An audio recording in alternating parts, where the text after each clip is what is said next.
big blocks closed.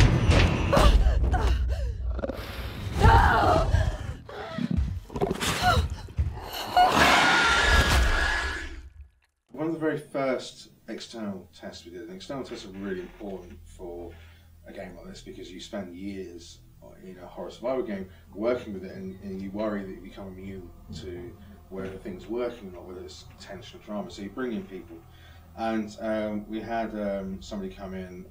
And we often will bring in just ordinary people, the big game fans, or say a member of the press or an editor. There's a wide variety of people we use. And we had a guy come in, and we were watching the playthrough, and he went underneath the desk and he stayed there for about 7 minutes, which in game terms is a long time, right? And we thought, well, oh God, I hope he's enjoying the game. Maybe he's found a problem, or the hiding mechanic isn't working very well, or what is it that's frozen? And so we sort of said, are you okay? He goes, well, I've been watching him for a while now, and the alien was in the area. He goes, I was trying to figure out his patrol pattern, but now I realise I'm really screwed because he doesn't have one, and now I'm going to have to make a decision. I have to do something about what I want to do. It was one of the things that's been really important to us, and it's great to see other people seeing it, is that you never want something like the alien to put it in a position where what the player's doing is diagnosing patterns.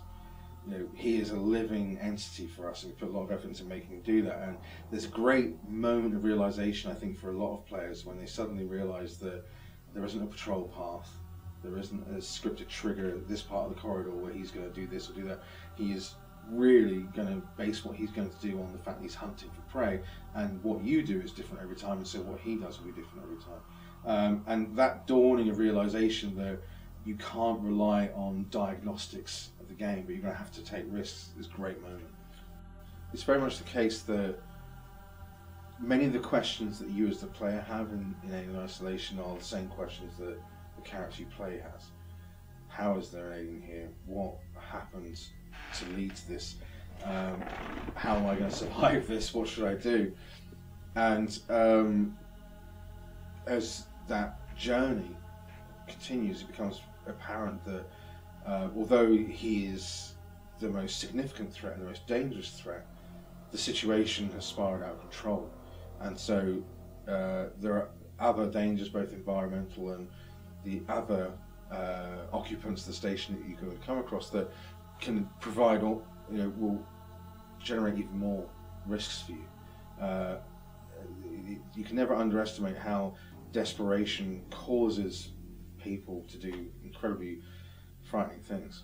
The main thing that has inspired us is Alien, the movie, and virtually everything that's gone into this game has gone in through meticulous over-analysis of that film. The Alien is, for us, it's all about haunted house in space. The alien is a horror creature, as you put it, and it's all about, when you come across the alien in our game, it's about survival, avoidance, hiding. And it's cool to watch people playing this game, and sometimes we overanalyze it when we are watching people playing. You can see someone hiding under a table for a couple of minutes, and you're thinking, God, is he really enjoying that? And and they come away from it beaming because the experience has been so intense, and it's really cool. It's really cool to watch. In fact, even at a very granular level, the differences between any two playthroughs are really obvious. In the sense that it's not just your large choices that make a difference, it's every small choice you make. And part of his ability to adapt to some things that you're doing, and some things will work once or twice, and then suddenly he seems to be aware of you being able to do that, and you suddenly will do something different. He will always do that, and so that's what drives the player to constantly explore more options, more tactics, different things that they can try and do.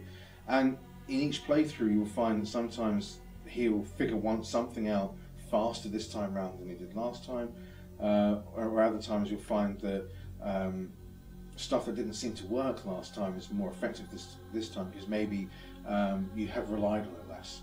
So there's a real kind of properly organic, direct relationship between the things that you're doing as a player and how effective they are against him, and how he attempts to find you and attack you. Because the alien is entirely reactive, living, real, a very complex AI, which does not rely on scripting and predetermination. He is a killing machine, the most simple but effective puncher in the universe against me in this environment. That's kind of universal to all those platforms.